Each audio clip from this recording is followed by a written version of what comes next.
El primero de ellos, el reto que nos ha supuesto la situación actual a todos y a todas los que conformamos este programa de desarrollo científico, cultural y social.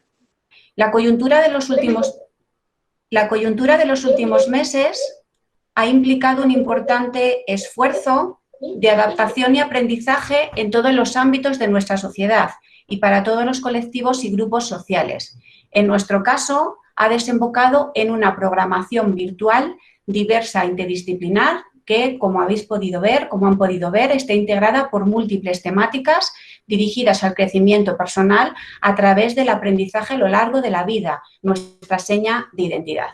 Por otro lado, es de justicia señalar el valor de las personas en el programa.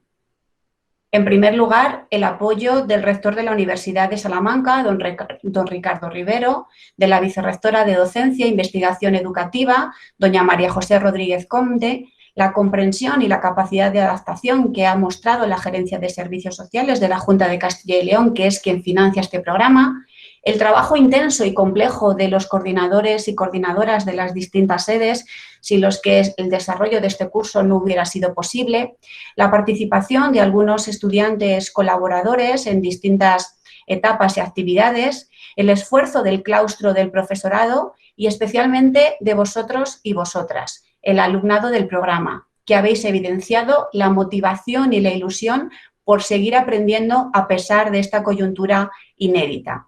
Sin ánimo de extenderme, quería expresar el agradecimiento más sincero a todas las personas que directa o indirectamente han contribuido a que hayamos llegado hasta aquí, porque como decía Unamuno, hay que sentir el pensamiento y pensar el sentimiento. Ha sido un curso duro para todos y todas. Hemos encontrado incertidumbres, miedos, muchos cambios, inquietudes y todo esto lo hemos superado con grandes dosis de resiliencia, motivación, ilusión, ganas de aprender y el trabajo de todos y todas que nos ha permitido llegar hoy al final de este viaje, de este trayecto en el que tanto hemos aprendido. Quisiera también tener un sentido recuerdo para aquellos estudiantes del programa que nos han dejado durante este último año y trasladar nuestro cariño a sus familias. A continuación, don Ramón Hernández Garrido, coordinador de la sede de Béjar, procederá a la presentación de la ponente de esta conferencia de clausura. Gracias, Ramón, por todas tus gestiones y tu esfuerzo para hacer que esta clausura sea posible y también mi agradecimiento y el de todo el programa a la doctora Ana Fernández Sesma por su disposición y por las distintas pruebas que le hemos solicitado porque la sesión de hoy, al realizarla con todas las sedes conjuntamente, ha requerido de una complejidad técnica superior a la del resto de conferencias. Es un placer finalizar este curso con una conferencia con esta altura profesional, tanto en el ámbito académico como en el ámbito investigador. Gracias a todos. Muchas gracias, Noelia. Buenas tardes a todos. Bienvenidos a todos los estudiantes de las diferentes sedes, tanto del itinerario de Zamora como del de Salamanca. Y me cabe el honor, que quiero agradecérselo a nuestra directora, Noelia Morales, de presentar a la persona que va a impartirnos la charla de clausura de curso. Es la bejarana Ana Fernández Sesma, que aunque nació en Cáceres, pero con poquitos años se trasladó a vivir a Béjar. Mientras estaba allí, un tío suyo, que era médico, se dedicó a vacunar, probablemente de poliomielitis o de viruela, a todos los primos y les estuvo explicando la importancia que tenían las vacunas. Aquella experiencia la marcó y estoy seguro de que fue clave para que se dedicara a la biología médica y al estudio de las enfermedades infecciosas. Ana Fernández Sesma Cordón estudió biología en la Universidad de Salamanca y posteriormente se trasladó a Nueva York a los años 90 junto con su pareja, que posteriormente se convirtió en su marido, Adolfo García Sastre. Una vez en Nueva York, trabajó en dos laboratorios, el del doctor Peter Palés, donde aprendió sobre virología molecular, y el del doctor Thomas Moran. A partir de 2005 estableció su propio grupo de investigación, también en el Monte Sinaí, enfocado al estudio sobre cómo los virus manipulan el sistema inmune humano para infectarlo y propagarse. Fernández Sesma es catedrática de Microbiología y Enfermedades Infecciosas en la Facultad de Medicina del Monte Sinaí de Nueva York, en la que obtuvo su doctorado en Ciencias Biomédicas en 1998. Es investigadora de la Escuela Icahn de Medicina del Complejo Hospitalario Monte Sinaí de Nueva York, donde dirige un proyecto sobre el dengue. En su laboratorio estudian la modulación de la inmunidad innata frente a virus como y la gripe. Está al frente de dos proyectos de investigación que utilizan tecnología Omics para estudiar la respuesta inmune a las infecciones virales. Uno es molecular, enfocado a entender cómo el SARS-CoV-2 manipula el sistema inmune humano para poder encontrar los puntos débiles del virus, y el segundo proyecto es más ambicioso y en colaboración con varios centros sanitarios en Estados Unidos para realizar la respuesta inmune y la carga viral en pacientes hospitalizados, haciendo un seguimiento largo. Está además muy comprometida con la educación universitaria y el mentoring. Es autora, junto con otros colaboradores, de más de 75 publicaciones y forma parte del consejo editorial de múltiples publicaciones. Ha participado en varios estudios realizados para el Instituto Nacional de Salud, para el Centro para el Control de la Prevención de Enfermedades y para el Departamento de Defensa, todo ello en Estados Unidos. Y es miembro del Consejo Científico de la División de Enfermedades Infecciosas y Microbiología del Instituto Nacional de Alergias y Enfermedades Infecciosas.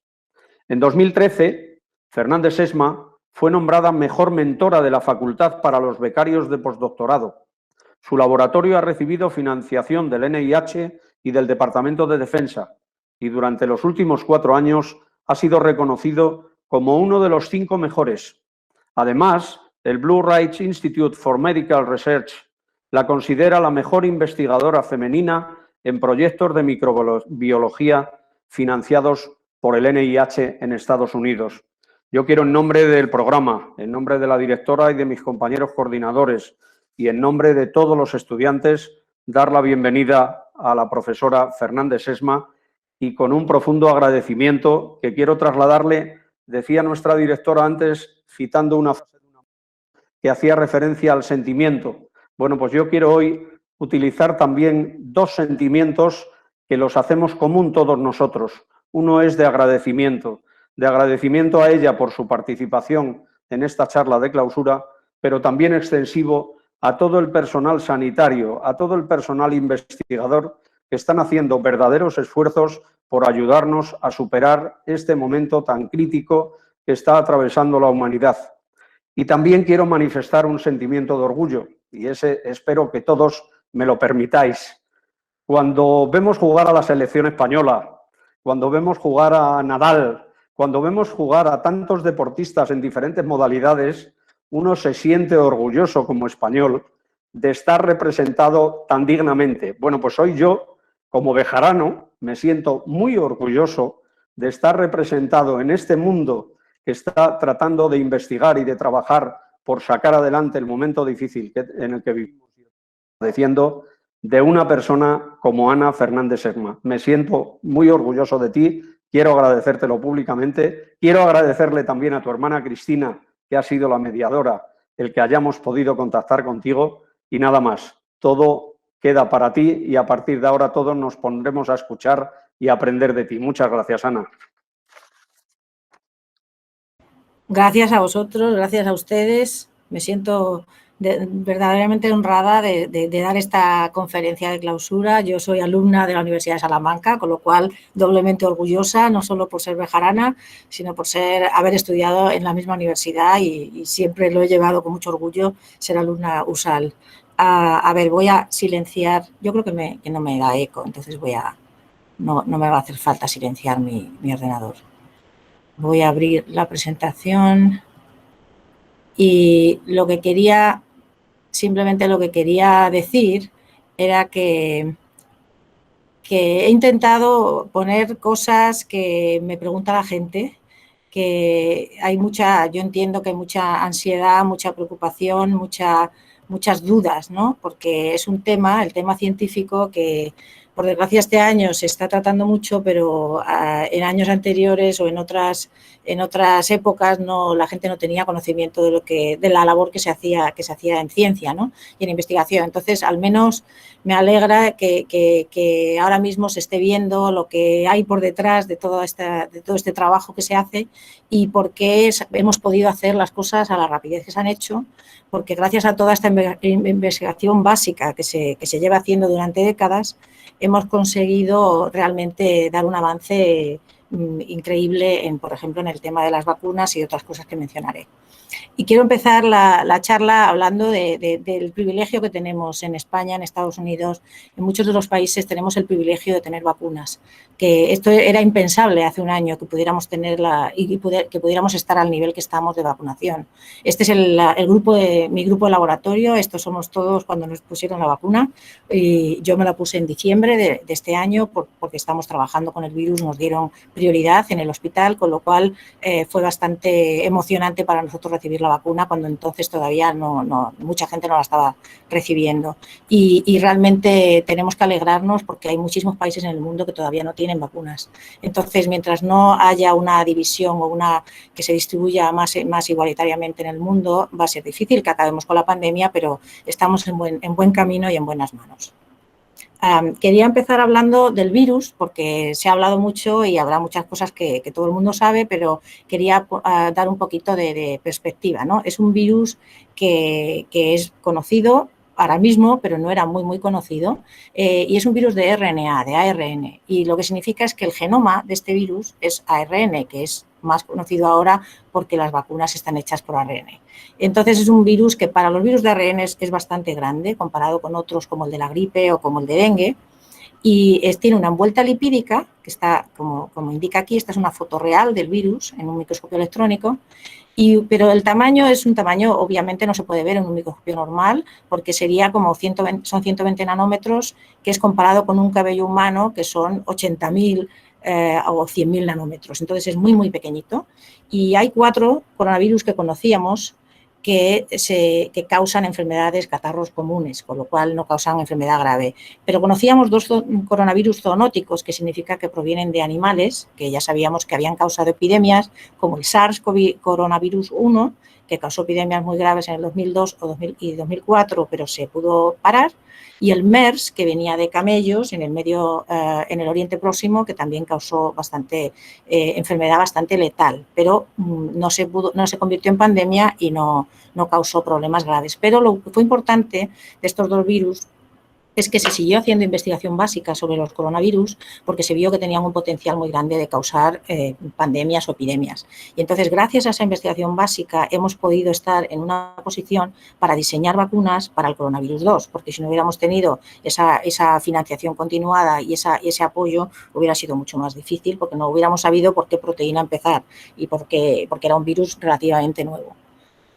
Y aquí, bueno, es un poco complicada a lo mejor esta diapositiva, pero simplemente, como se hace en virología para comparar virus, es comparando la información genética, cómo están de cercanos a otros virus conocidos.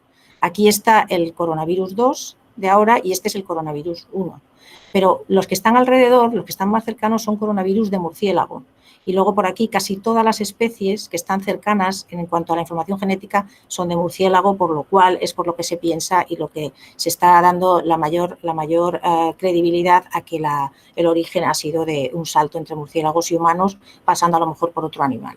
Y luego la nomenclatura, que es un poco confusa, es que el virus se llama SARS coronavirus 2 y que era por el nombre que se le dio al coronavirus 1, que es Severe Acute Respiratory Syndrome, que es un coronavirus que causa síndrome respiratorio agudo, pero la enfermedad se llamó, la WHO, la OMS, le llamó COVID-19 porque es enfermedad infecciosa de coronavirus Infectious Disease del 2019, que fue cuando empezó en China. Entonces, aunque la gente hable de COVID o hable de SARS, SARS es el virus y COVID es la enfermedad. Y luego una cosa que quería comentar es que la gente tiene muchas dudas de cuando una persona está contagiada, si es contagioso o mientras tiene síntomas. Y aquí en esta figura se representa el tiempo, y estos son como 26 días, el tiempo que puede estar una persona contagiada, o sea, tiene presencia de restos o alguna información del virus en su organismo. pero no todo el tiempo que una persona está contagiada es contagiosa. Entonces, el periodo en el que es contagioso son estos 7 días, por lo que normalmente se suele decir que hay que estar en cuarentena 14 días, y luego los síntomas pueden variar, pero no todo el tiempo que uno está infectado es contagioso, y por eso el test de antígeno realmente lo que detecta es la proteína del virus. Entonces hay virus que está replicando dentro del organismo, entonces esa persona en ese momento es contagiosa, pero por test de PCR se puede detectar restos del virus hasta mucho más tarde, cuando la persona ya no es contagiosa. Entonces quiere decir que una PCR positiva no quiere decir automáticamente que esa persona pueda contagiar a otro, pero porque son muy sensibles y detectan material genético. Entonces, la proteína más importante es la proteína S, espícula, que le llaman en España, spike, que es como se llama, y entonces esa es la proteína que está como si fuera, por eso se llaman coronavirus, porque el virus tiene como una corona de esta proteína espícula, ¿no? que es la que el sistema inmune ve. Cuando el virus entra en el organismo, la que se ve más prominentemente es la espícula. Por eso casi todos los anticuerpos están dirigidos contra esta proteína. Y esta es como se representa en un modelo hecho en tres dimensiones. Y esta parte roja es la unión al receptor. Con esa parte roja que está representada aquí es como el virus se está uniendo al receptor en las células para poder entrar. Entonces, pues como lo representaríamos, cómo infecta el virus ha entrado en el organismo, imaginemos que esta es una célula en el pulmón, entra dentro de la célula porque encuentra este receptor que se une a la proteína espícula, ahí hace muchas más copias de sí mismo y luego puede transmitirse de una célula a otra. Entonces, las personas, bueno, pues el virus, realmente lo que hacen los virus es transmitirse y replicarse y multiplicarse. Entonces, bueno, pues entonces todas las células que estén al lado de esa infectada se van a infectar y se van a llenar de virus, y cada una va a poder expulsar más virus. Y cuando las células están infectadas, producen la proteína viral, la espícula, fuera, están como anunciando que tienen algo dentro que han sido infectadas. Entonces, las células del sistema inmune, las células B que producen anticuerpos y las células T que producen otra respuesta celular, reconocen que esa célula está infectada y aprenden las partes del virus que tienen que reconocer para eliminarlas dentro de otras células.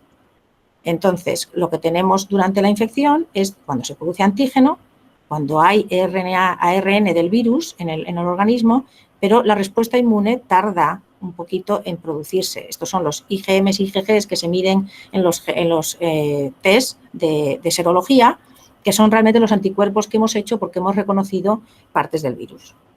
Entonces, cuando una persona ya tiene anticuerpos porque se haya infectado antes o porque se haya vacunado, lo que sucede es que si entra el virus, ya tenemos estos anticuerpos, los anticuerpos reconocen la proteína espícula, ese virus ya no va a poder unirse al receptor en la célula porque tiene todas las proteínas espículas tapadas por estos anticuerpos, entonces ya no puede infectar. Entonces, por esto es por lo que realmente es importante tener esta inmunidad previa, y por eso no solamente por coronavirus, sino en todas las infecciones que conocemos, lo que se hace es imitar la parte de la infección que genera los anticuerpos. Entonces, hay que enseñarle al sistema inmune esa parte que es importante, porque es la parte más importante para que el virus infecte y entonces poder bloquear. Entonces, la respuesta de anticuerpos se enfoca en la proteína S y que incluye toda la parte de la proteína S, y esta proteína S es la que está incluida en casi todas las vacunas, como voy a decir un poco más adelante. Y si hay anticuerpos que además incluyen esta parte que reconoce el receptor, van a ser anticuerpos neutralizantes, te van a proteger durante mucho tiempo. Y hay otros que no son neutralizantes, pero ayudan en otras funciones de la inmunidad que no sabemos. Pero luego está la respuesta de células T. Ellas reconocen pedacitos de la proteína espícula, pero también de todo el virus. Entonces, realmente la proteína T, las células T refuerzan esta protección que tenemos y ayudan a que no se expanda mucho más el virus. Entonces, la vacunación, como he dicho, imita una infección, pero no causa los daños que causa una infección, porque los virus, para poder infectar, además tienen que apagar distintas cosas que tenemos en el organismo para luchar contra los virus. Entonces, pueden causar daños en distintos órganos, y lo que sabemos, por ejemplo, en COVID, es que lo que hacen es sacar a la luz las patologías previas que tiene el paciente, porque realmente pueden afectar a gente que tenga problemas respiratorios, problemas cardiovasculares, de tensión alta. Entonces, lo que está haciendo es tocar el punto débil de cada persona, porque se está aprovechando y está replicándose en esos órganos donde hay un poquito menos de protección. ¿Qué tipos de vacunas se han desarrollado? Se han desarrollado muchísimas, pero las que han llegado a producción y a poderse comercializar y licenciar han sido estas 4 que estoy mencionando aquí, que algunas son de virus inactivado. Lo que hacen es, se toma el virus, se inactiva con procesos químicos o con procesos genéticos y luego ese virus se puede inyectar y está enseñando esas proteínas, pero el virus no puede replicarse en el organismo. Tenemos vacunas hechas con vectores virales, las explicaré con más detenimiento más adelante, que se usan virus vacíos en el que se expresa la proteína que queremos, y luego las de RNA mensajero, ARN mensajero, como la de Pfizer y la de Moderna, que simplemente son unas vesículas en las que se pone un RNA que expresa la proteína spike, espícula, y luego de proteínas solamente. La de vectores virales, esta por ejemplo es la de AstraZeneca o la de Janssen, están basadas en virus inofensivos para humanos, por ejemplo virus que producen catarros comunes o virus que infectan otros animales. Y entonces lo que se hace es que parte del genoma de esos virus se elimina en el laboratorio y no se pueden amplificar, pero pueden entrar en las células y entonces se introduce la información para lo que uno necesite, por ejemplo, la espícula. Entonces, lo que tenemos es la información genética de espícula para que se produzca dentro de nuestras células. Entonces, entra en nuestras células por este vector viral, hacen la proteína dentro de nuestras células, pero ese virus ya no puede hacer copias porque es un virus que está vacío. Entonces, lo que hacemos es usar nuestras propias células para producir la proteína. Y entonces, las que, como ya he mencionado, ya están autorizadas la Johnson & Johnson, que es la de Janssen, y AstraZeneca. ¿Y cómo funcionan? Pues el virus lleva la información de la espícula, reconoce un receptor en todas nuestras células y entonces ahí lo que hace es producir solamente la espícula, no se produce nada más. El virus no puede hacer copias y no puede infectar otras células. Entonces ahora esas proteínas van a ser reconocidas por nuestras células inmunes y producir los anticuerpos que necesitamos. Y entonces cuando encontremos el virus de verdad, ya estamos preparados para que ese virus se bloquee y no pueda entrar. Entonces, ¿cómo son las proteínas de ARN mensajero? Pues lo que significa un ARN mensajero es una información que codifica para la proteína espícula, la proteína S. Y se sintetiza en estas, se meten unas partículas lipídicas, en unas bolitas, porque protegen el ARN y entonces esas se pueden usar para la vacunación. Y las partículas cuando entran en nuestro cuerpo se fusionan con nuestras células y esa información para la espícula entra dentro de la célula y la podemos producir. Y entonces se copia este mensaje que viene dentro de la vesícula y produce la proteína espícula en nuestro cuerpo, que ahora va a inducir la respuesta de anticuerpos. Las dos que se han licenciado ya y se están usando son la de Moderna y la de Pfizer, BioNTech. ¿Y qué es un ARN mensajero? Pues esto es nuestra célula, en nuestra célula tenemos el núcleo y tenemos el citoplasma, en el núcleo está nuestra información genética y en nuestra información genética tenemos información para todas las proteínas de nuestro cuerpo y todas las proteínas que se producen en la célula. ¿Qué se forma estos ARN mensajeros? Del genoma salen estos ARN mensajeros, es como un mensajito que da la información y cuando llega al citoplasma hay unas moléculas que llaman ribosomas, que son fábricas de hacer proteínas, leen este mensaje que viene en el ARN mensajero y producen la proteína que queremos. Entonces, en nuestro cuerpo tenemos nuestras células, muchísimos ARN mensajeros que van a producir estas proteínas. Cuando metemos la vacuna de Pfizer o de Moderna, entra esta vesícula, libera ese mensaje y ese mensaje lo leen los ribosomas y producen la proteína. O sea, realmente no tiene que entrar al núcleo, no tiene que producir virus, no tiene que hacer nada, simplemente le estamos proporcionando a la célula el mensaje de realmente cómo tiene que hacer esa proteína. O sea, que lo hacemos nosotros mismos y no hay posibilidad ni de que se integre en nuestro genoma ni que haga ninguna otra cosa porque solamente es un mensaje para producir esa proteína y luego desaparece. Entonces, ahora mismo todas estas células que han producido espícula, pues van a ser reconocidas por el sistema inmune y se producen anticuerpos. Estas vacunas de ARN mensajero son bastante nuevas y no se habían utilizado hasta entonces en este nivel, pero se habían empezado a utilizar ya desde el 2014-2013 para otros virus, como el virus de la rabia, y había estudios de fase 1 que ya se estaban haciendo, que significa estudios para saber si hay toxicidad, si están seguras en humanos, o sea que ya se sabía que eran seguras en humanos. Y entonces lo que quería un poco ahora es explicar un poco todos estos procesos de cómo se aprueban las vacunas. Normalmente lo que se hace para una vacuna, el tiempo de desarrollo puede llegar hasta 15 años para desarrollar una vacuna. Y entonces, primero, en los laboratorios, primero se tiene que saber qué es la proteína más importante del virus para la que hay que producir una vacuna que induzca anticuerpos contra esa proteína. Se suelen hacer estudios animales, se llaman exploración preclínica, se ve si funciona en animales, si protege, y después hay que hacer estudios de toxicología en animales también para ver si puede producir efectos adversos. Se submiten y esto tarda de 2 a 4 años, porque normalmente pues, hay que buscar financiación y hay que hacer todos estos experimentos. Entonces, la fase 1 en humanos, normalmente se mira si realmente también puede tener toxicidad en humanos y se hace en un grupo pequeño de personas, a lo mejor cientos de personas.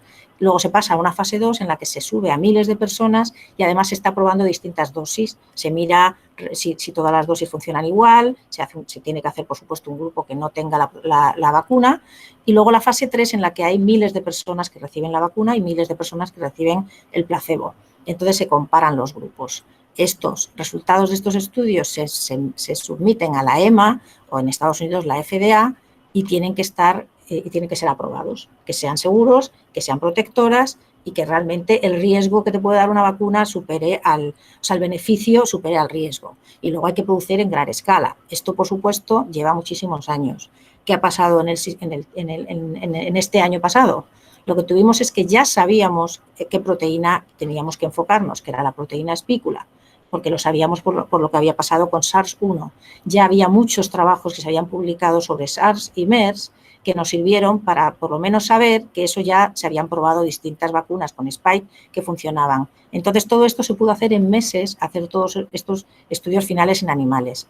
Y en menos de 6 meses se pudo empezar la fase 1 y se combinó la fase 1 con la fase 2. Se hicieron en paralelo para poder presentar los resultados a la vez y ahorrar tiempo. Y lo que se hizo también es que se empezó a producir masivamente todas estas vacunas a riesgo de la compañía. La compañía produjo sin saber si realmente esas vacunas se iban a aprobar, simplemente porque se sabía que era una situación de emergencia que había que producir. Entonces, fue a riesgo económico de las compañías farmacéuticas que produjeron y algunos gobiernos participaron en esto. Y entonces, ahí lo único que se perdía era un riesgo económico. Pero al funcionar tan bien como funcionaron, los primeros datos que salieron pudieron pasarse directamente a fase 3 y realmente poderse aprobar por la FDA y por la EMA. Entonces, la aprobación, lo que también fue diferente es que durante un ensayo de vacunas se ensaya en grupos de todas las edades, porque se necesita saber si va a funcionar en niños, si va a funcionar en mayores, en gente joven, en gente representando distintas etnias, pero aquí lo que se decidió es había que enfocarse en el grupo de riesgo, habría que enfocarse en gente mayor de 60 años, que era la gente que estaba teniendo enfermedad más grave. Entonces, por eso se aprobó solo para uso de emergencia, porque no estaban los ensayos totalmente terminados.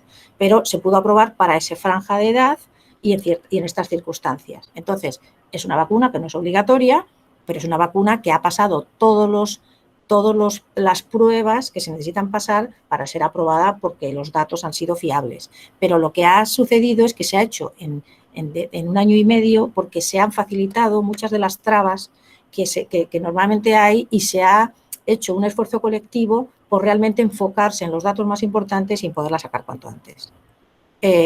Estos son los candidatos que tenemos ahora mismo, 172 candidatos que están en ensayos preclínicos. De estos 172, realmente solo se han licenciado 8. O sea que hay muchísimas que están todavía en vías de desarrollo porque se empezaron muchísimas a la vez. Pero realmente las que fueron más rápidas fueron porque la forma de producción, porque teníamos ya experiencia de producir un tipo de vacuna parecido y teníamos la capacidad, fueron las que se produjeron y las que se aprobaron antes. Y han sido las 8 que he mencionado. Y en los ensayos de fase 3, lo que se hace es un grupo vacunado y un grupo placebo que recibe una solución salina que no tiene parte de la vacuna. Y lo que se hace para que sea independientemente de las compañías farmacéuticas, se hace en hospitales, en centros médicos que son independientes de las farmacéuticas. Y se tiene que hacer en distintos países para saber si puede funcionar, por ejemplo, en España, en Singapur y en Sudáfrica, porque tiene que ser protectora para todo el mundo, sobre todo en caso de pandemia.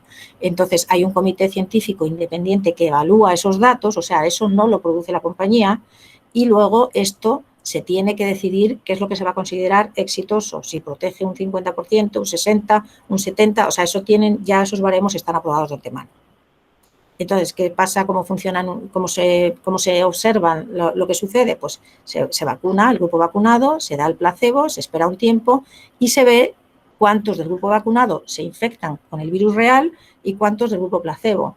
Y entonces, en condiciones normales, eso también lo que hace es que tarda muchísimo tiempo, porque a lo mejor no es un virus que esté circulando muchísimo, en el que se pueda ver la incidencia de que se infecte la gente. Sin embargo, en una situación de pandemia, primero muchísima gente se apuntó a los ensayos de fase 3. Yo, por ejemplo, me quise apuntar aquí al ensayo de fase 3 que estaban haciendo en el Monte Sinai para Pfizer y se acabó el cupo. Se llenó en menos de un día, se apuntó todo el mundo, porque había muchísima gente que quería participar. Entonces, lo que sucedió es que, como se apuntó tantísima gente y el virus estaba circulando tantísimo, hubo muchas oportunidades de ver cuántas infecciones se producían en el grupo placebo o en el grupo vacunado.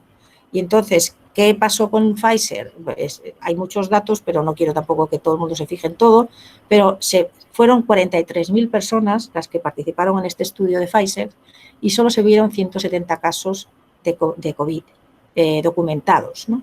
162 estuvo en el placebo, en el que no había recibido la vacuna, y solamente 8 en el vacunado. Y es porque se infectaron en un periodo muy pronto después de la primera dosis, con lo cual se determinó lo que tanto se habla, 95% de eficacia, 94% de eficacia en el grupo de 65-85 años, y fue porque se calcula la probabilidad de tener la enfermedad si ha recibido el placebo o ha recibido la vacuna.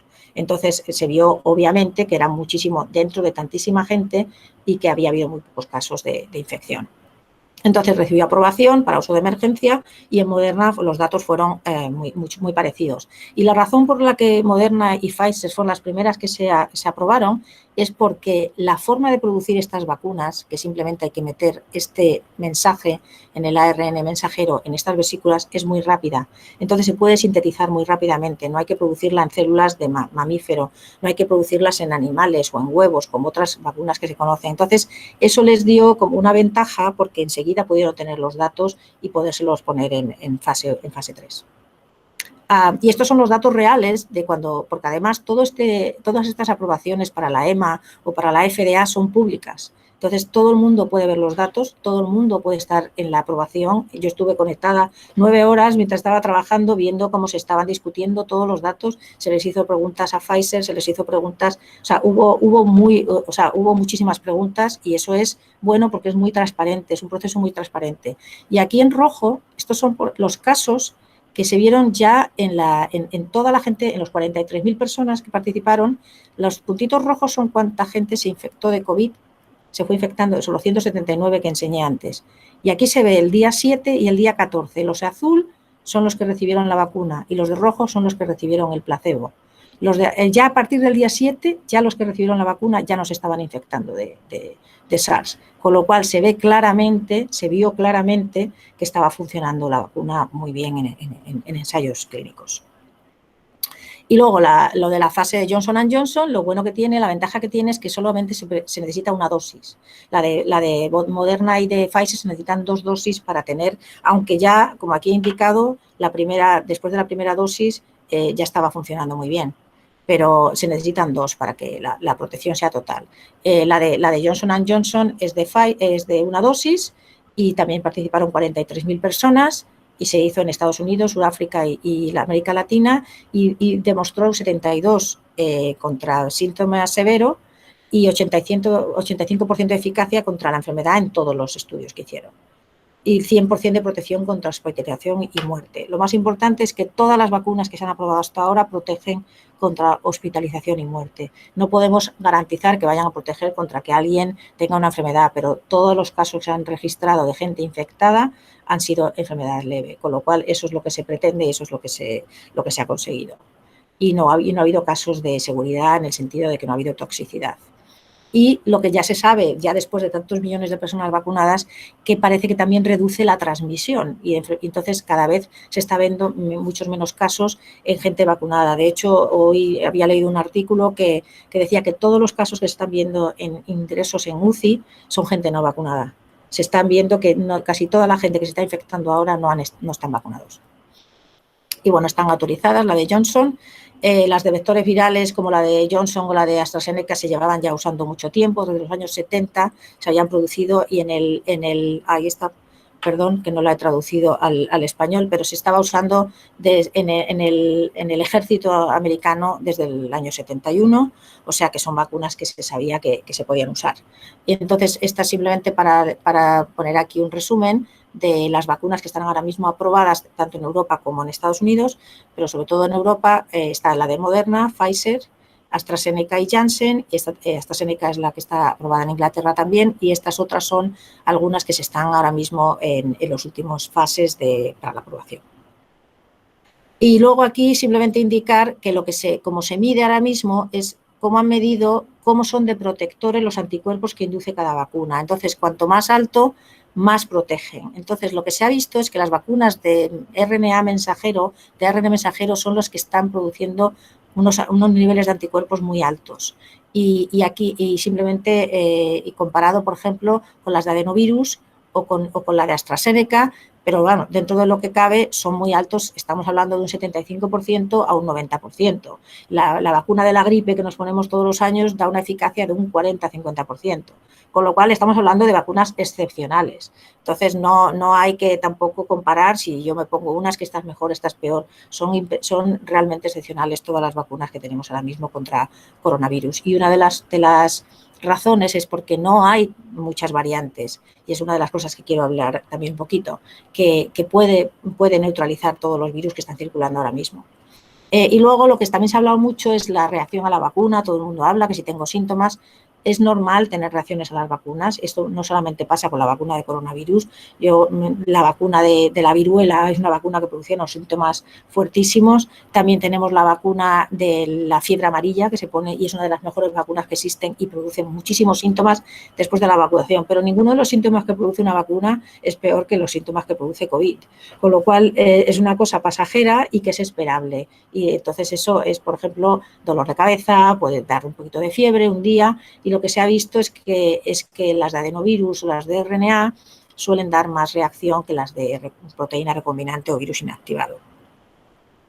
Reacciones alérgicas, pues sí, hay gente que ha tenido, si tiene historia de reacciones alérgicas, ha podido tener esas reacciones y en los ensayos clínicos se excluyeron porque lo que se tenía que hacer lo que se quería hacer era comprobar y hacerlo en un tiempo récord y no incluir a esas personas, pero personas que tenían alergias normales, estacionales al polen no se excluyeron. Pero lo que normalmente se advierte en la vacunación es si alguien tiene mucha tendencia a tener alergias, que lo avise y se esperan media hora después de la vacunación y se les puede poner una inyección si tiene un choque anafiláctico, una alergia, pero no ha habido muchos casos de alergias severas. Y se producen 11 por cada millón de vacunados, o sea, es un número muy pequeño lo que se ha visto con las de ahora mismo, la de Pfizer y la de Moderna, por ejemplo. Luego lo que sí que ha habido mucha controversia es lo de los casos de trombos con AstraZeneca. Se vieron 7 casos de una coagulación intravascular diseminada, que es una especie de trombo muy específico, en los 20 millones de personas vacunadas, cuando ya había 20 millones de personas vacunadas. Entonces, en ese caso se paró. Se hizo una parada porque eso es lo que también se hace normalmente en las vacunas. Si se ven unos efectos adversos a la vacunación, hay que parar para realmente averiguar si está relacionado con la vacuna, si no está relacionado con la vacuna, y eso significa que se están haciendo las cosas bien, porque significa que tenemos un sistema en el que si se registran suficientes casos de un efecto adverso, hay que pararlo para ver qué es lo que sucede. Y no solamente ha sucedido en AstraZeneca, en Pfizer se vieron casos en los que se paró. Lo que pasa es que ha habido mucho más eco en los medios de lo que pasó en AstraZeneca. Ha habido un problema de mala comunicación en la que se le ha dado a lo mejor más importancia a lo que ha sucedido en AstraZeneca. Y se vio que realmente hay un riesgo a que ciertas personas puedan tener este tipo de trombos, pero la EMA hizo el comunicado en marzo diciendo que los beneficios en general de la vacunación superaban con creces el riesgo que podía haber de alguna persona que tuviera ese tipo de trombo. Y ahora mismo ya se sabe incluso cómo se tienen que tratar y cómo no se tienen que tratar esos trombos si aparecen. O sea que realmente sigue siendo mucho más beneficioso el seguir con la vacunación que el pararla. ¿Qué pasa con la protección contra la infección asintomática? Pues al principio no se sabía, pero ahora mismo ya se está viendo cada vez más que aunque la gente se haya vacunado, se puede volver a reinfectar, pero se está viendo cada vez menos que haya reinfecciones. Pero incluso si una persona se infecta después de vacunarse, se está viendo que no son contagiosos. Y también eso se había observado en otras vacunas anteriormente, como la de la gripe y la de la tosferina, que realmente una vez persona vacunada puede pasar otra vez un poquito la infección, pero no son contagiosos. ¿Y cuánto dura la protección? Pues desde luego dura por lo menos un año. Todos los ensayos clínicos que empezaron en Pfizer empezaron hace un año y ya se está viendo que todavía estos son los niveles de anticuerpos que se están midiendo en distintos grupos de edad. Y lo que se está viendo es que todavía se están manteniendo en un año. Y por lo que sabemos de SARS-1 y de otros coronavirus, es probablemente que duren años y que esta respuesta inmune que estamos generando para esta vacuna o por infección por el coronavirus. Pero es fácil o probable, si sigue circulando los virus, que a lo mejor dentro de un año o de dos se decida que es mejor poner una dosis recordatoria. Eso tampoco es una cosa rara. En la vacuna del tétanos la gente se vacuna cada 10 años porque hay que dar un recordatorio para seguir estando protegido. Pero vamos, ahora mismo no se está ni siquiera determinando cuándo se va a poner una tercera dosis. Tendríamos que acabar a nivel mundial con las segundas dosis. ¿Se debería vacunar la gente que ya ha pasado COVID? Sí, se debería vacunar, pero aquí quería enseñar un caso. De hecho, este es un caso que hicimos aquí en nuestro departamento. Yo soy uno de los puntitos azules, que no era... Entonces participamos muchos trabajadores aquí en el Monte Sinaí, y en el azul están las personas que no habíamos tenido COVID antes de empezar la vacunación, y en rojo están las personas que eran seropositivas, o sea, que ya se habían infectado. Estos eran trabajadores de urgencias y muchos médicos, éramos todos personal sanitario. Entonces, antes de la primera dosis, estos eran los niveles de anticuerpos que teníamos, los que no habíamos tenido COVID, y estos eran los que tenía cada bolita es una persona, los que habían pasado COVID. ¿Qué pasó? Nos dieron la primera dosis, y los que ya habían tenido COVID, que habían recibido la primera dosis, ya a 8 días de la segunda dosis ya llegan al nivel máximo de anticuerpos. O sea, para ellos, la primera dosis de Pfizer fue como recibir la segunda, como se recibe una segunda, porque ya tenían una base de anticuerpos ya en su cuerpo. El resto de los grupos, pues hasta incluso 27 días después de la primera dosis todavía estaban a este nivel en cuanto a los niveles de anticuerpos. Pero en cuanto se dio la segunda dosis, todo el mundo empezó a subir a los niveles de anticuerpos. Quiere decir que la segunda dosis son necesarias, que las personas que lo han tenido deberían vacunarse, porque aunque tengan anticuerpos, simplemente una dosis de la vacunación ya les está subiendo el nivel de anticuerpo a un nivel realmente muy alto. Con lo cual, lo que se está viendo es que la vacunación está madurando nuestra respuesta inmune y ayudando a reforzarla. Y aquí simplemente eran los casos de efectos que se habían visto en la gente que había tenido antes, que no había tenido COVID en azul, y los que habían tenido COVID tuvieron más efecto secundario de fiebre y de malestar con la primera dosis, porque para ellos era como una segunda dosis. Y hubo más en la gente que ya había tenido COVID.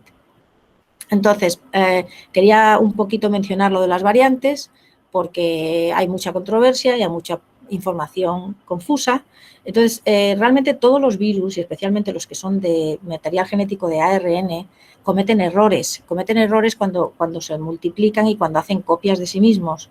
Entonces, eso son lo que llamamos mutaciones. Se producen mutaciones, muchas de ellas, ese virus ya resulta inviable y entonces muere. Pero hay muchas que le pueden dar una ventaja al virus. A lo mejor puede copiar más rápido, o puede entrar mejor en todas las células o entrar en otro tipo de células. Entonces, esas mutaciones se están produciendo constantemente. Los virus son como un enjambre de muchos que tienen pequeñitas mutaciones, pero hay siempre como una cepa madre que es la que mantiene ese genoma, que es lo que sabemos ahora con el SARS coronavirus 2, pero siempre hay variantes que son con distintas mutaciones. Los coronavirus en particular, de hecho, son excepcionales, porque dentro de los virus de ARN tienen una capacidad de corregir las mutaciones que, por ejemplo, el virus de la gripe no la tiene, el virus de VIH no la tiene, y produce muchísimas más variantes. Entonces es mucho más difícil que protejan las vacunas. Y sin embargo, el de coronavirus, eso fue una ventaja que sabíamos que era muy difícil que crease muchísimas variantes que ya los anticuerpos no funcionasen. Pero claro, en un caso de una pandemia hay millones de contagios, millones de personas infectadas y produciendo muchos virus. Entonces, mucha más oportunidad de que aparezcan más mutaciones. Entonces, hay más diversidad, aparecen más variantes. Cuanto más infecciones, más ciclo replicativo, más mutaciones. ¿Cómo se paran las variantes? Parando las infecciones. ¿Cómo se paran las infecciones? Tomando medidas de distanciamiento, siguiendo las pautas y, por supuesto, vacunándose. Cuanto antes se vacune, antes se parará el que aparezcan más variantes. Y una de las cosas que también hay gente que pregunta por qué se puede alargar la segunda dosis. Desde el punto de vista inmunológico se puede alargar la segunda dosis, se pueden esperar meses para poner la segunda dosis, pero con la cantidad de virus circulando y con lo que estamos expuestos a la infección, se determinó hacer las dosis mucho más cortas para evitar precisamente que se produjesen las variantes. Entonces, eso es simplemente por las circunstancias en las que estamos. Pero cuando la gente que dice, es que no me han puesto la segunda de AstraZeneca y son 12 semanas, no pasa nada desde el punto de vista inmunológico. Lo que pasa es que entonces esa persona va a tener que tener mucho más tiempo cuidado de no contagiarse porque todavía no está totalmente protegida. Y luego, además, las personas inmunodeprimidas no van a producir los anticuerpos de la misma forma que la gente que no está inmunodeprimida, y esa es a la gente que queremos proteger, porque una vez que esté todo el mundo vacunado, por eso se habla tanto de la inmunidad de grupo, la inmunidad de rebaño, hay que conseguir un número alto de gente protegida para que los que no pueden producir su propia respuesta inmune no estén expuestos a tanto virus y a tanta infección. Ninguna de las variantes que han surgido hasta ahora, ni siquiera la de la India, puede evadir la respuesta inmune ni en gente infectada, de los anticuerpos que se han producido en gente infectada o vacunada. Se han probado en laboratorio y se han visto también en la vida real. O sea que realmente hay que estar alerta, hay que estar mirando, se están secuenciando constantemente para ver si está adquiriendo una capacidad de hacer algo diferente estas variantes, pero hasta ahora ninguna de ellas, aunque se propaguen mucho más rápido, eso es una cosa normal en virus. Los virus, cada vez que se van adaptando a humanos, se van propagando más rápido. No quiere decir que sean más graves, pero lo que hay que hacer es cuanto antes vacunar a toda la población. Y bueno, pues hasta ahora, como he dicho, todas las vacunaciones que se han puesto y están protegiendo contra enfermedad grave, hospitalización y muerte, incluso con las variantes. Entonces, ¿cuántas personas han vacunado ya? Pues tenemos ya 500 millones de personas vacunadas globalmente, y la mayoría con las vacunas de ARN mensajero.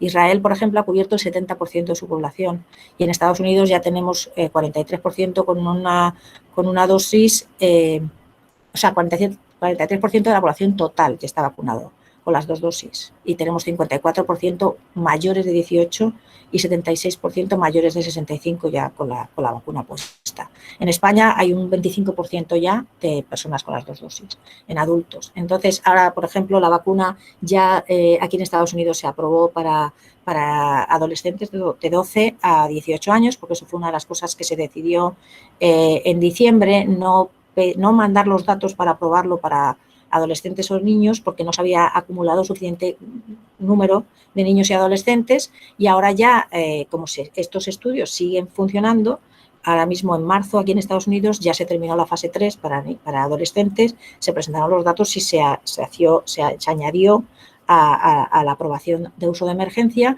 De hecho, ahora creemos que en este mes Pfizer va a pedir la aprobación para la FDA para ya aprobación total, porque ya tiene todos los grupos cubiertos y puede pedir una aprobación normal. Aparte que ya no estamos en estado de emergencia. Pero bueno, es un poco para solucionar dudas de la diferencia que hay entre aprobar una vacuna totalmente. Entonces, cuando la gente dice, es que esta vacuna no está aprobada para todos los grupos de edad, porque no se había aprobado en todos los grupos de edad, está aprobada para el grupo en el que se administra. Y nunca se va a permitir, ni por la FDA ni por la EMA, que una vacuna que no esté aprobada se esté administrando. Y la otra duda que también surge es si se pueden mezclar vacunas. No tenemos tantos datos de vacunas mezcladas como de vacunas que han seguido su pauta, pero es fácil que se tengan que mezclar las vacunas porque no va a haber suficientes dosis de a lo mejor la misma vacuna para todo el mundo, y en muchos países del mundo a lo mejor empiezan con una y van a terminar con otra, y ya están saliendo Ahora mismo, de hecho, en España, en el Carlos III, se ha terminado un estudio que no era muy grande, pero se ha visto que al menos no hay toxicidad y no hay problema de mezclar las vacunas y produce igual de protección, con lo cual es esperanzador saber que se puede mezclar si hace falta. Y por la razón por la que se está diciendo ahora mismo que se pongan otra de Pfizer en vez de la de AstraZeneca es porque no hay suficientes dosis, porque se han parado de darla, porque ha habido tantos problemas con AstraZeneca. Entonces, no es un problema de la vacuna, es un problema de la distribución de las vacunas y muchas veces un problema político de cómo se ha manejado el adquirir las vacunas y el distribuirlas. Pero realmente, desde el punto de vista científico, no hay problema en mezclar las vacunas, y lo que pasa es que si se tiene que seguir la pauta que se ha aprobado, pues entonces hay que adherirse a lo de poner las dosis de AstraZeneca, pero si hay que ponerse la de Pfizer, se pone la de Pfizer, no hay ningún problema. Y luego aquí es simplemente los mismos datos que presenté antes de la fase 3, esto es lo que se está viendo en la población real. Y por ejemplo, son casos de Israel y de Escocia. Los de azul son los que se habían vacunado, personas vacunadas, y son los casos que se están viendo de infecciones de COVID. En el rojo son los que no están vacunados. Entonces, lo que se está viendo es que en la fase 3 se está haciendo con 43.000 personas y aquí ya se está haciendo con millones de personas y se está viendo que están funcionando igual de bien en la vida real que en los ensayos clínicos. Entonces, lo único que quería mencionar brevemente, tratamientos, por desgracia, no tenemos muchos tratamientos porque la enfermedad COVID tiene tantas gamas, es muy larga y causa muchísimo desgaste y además puede afectar distintos órganos. Entonces, es muy difícil encontrar un fármaco que funcione para todo el mundo. Durante el principio de la pandemia era muy difícil manejar la situación en los hospitales, estaban saturados, se daban tratamientos un poco basado en lo que los médicos veían que iba funcionando. Entonces, realmente no tenemos todavía nada que esté funcionando muy bien, pero se han aprobado anticuerpos monoclonales, que son anticuerpos que ya se le pueden administrar a la persona antes de que produzca los suyos, de Regeneron. Funcionan en modelos animales, se los dieron a Trump también, porque claro, le dieron todo lo que había y bueno, parece que funcionan, pero hay que darlos muy pronto.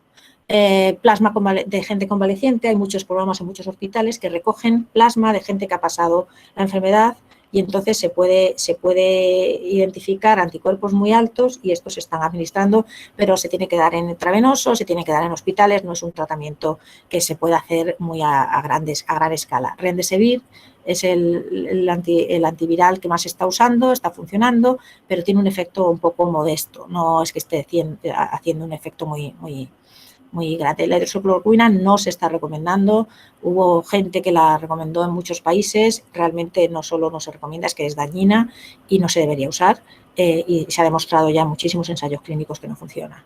Y luego, bueno, pues están haciendo otros fármacos que están intentando modular la respuesta inmune, como interferón, antagonistas de interleuquinas, de proteínas que producimos para evitar esta inflamación exagerada. Las de interferón se han probado en hepatitis C, se llevan probando muchos años y la que está funcionando mejor es dexametasona, pero es un inmunosupresor. Es que hay que jugar un poquito con los dos lados de la balanza, ¿no? Pero bueno, se sigue investigando y se están probando muchas cosas, pero lo más importante, yo siempre digo, vacunar es prevenir y tratar es curar. Mejor prevenir que curar. Y bueno, pues como conclusión, las vacunas para SARS-CoV-2 funcionan, protegen contra enfermedad, hospitalización y muerte.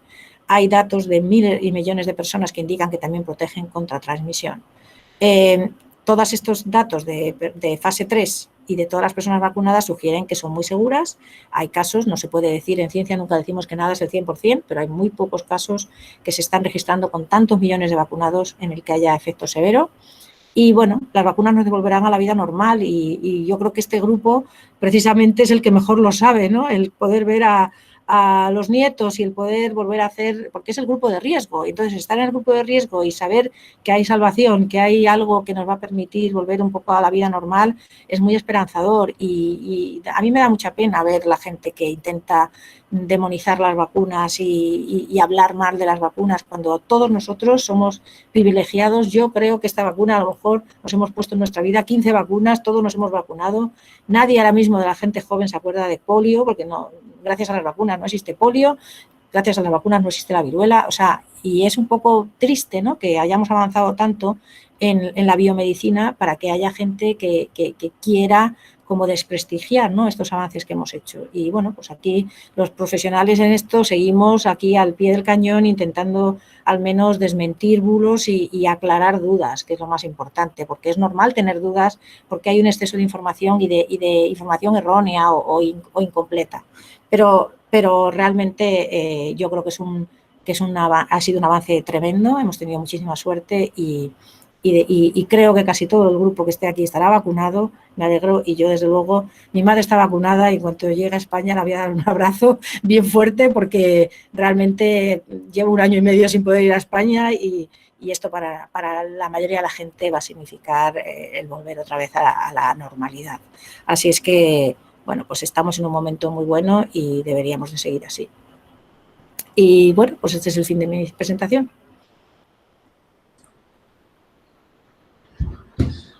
Muchísimas gracias, doctora Ana Fernández Sesma. Estaba leyendo por uno de los chats de una de las sedes que había sido una lección magistral en la que se habían resuelto muchas dudas.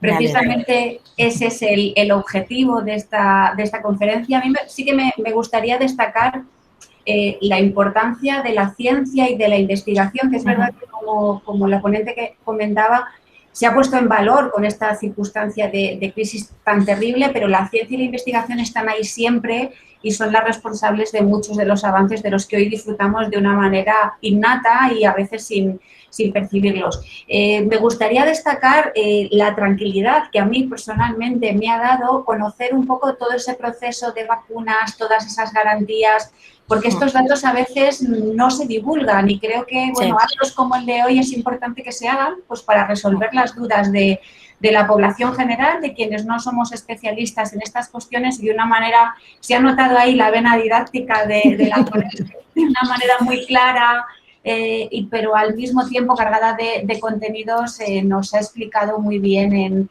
en esta tarde muchas de las dudas que la mayoría de la gente de a pie tenemos. Bueno, la verdad que no se me ocurre mejor manera de poner el broche de oro a este curso que ha sido de forma virtual y que, bueno, también nos permite cosas tan positivas como vernos conectados desde nuestra casa con la profesora Ana Fernández Sesma, que está en Nueva York y lo hacemos en un momento. Por tanto, bueno, pues también aprovechar el reto que hemos tenido y del que todos hemos aprendido. Bueno, solo me queda trasladarles mis mejores deseos para este periodo estival. En septiembre nos reencontraremos con energías renovadas en un nuevo curso que sin duda vamos a comenzar con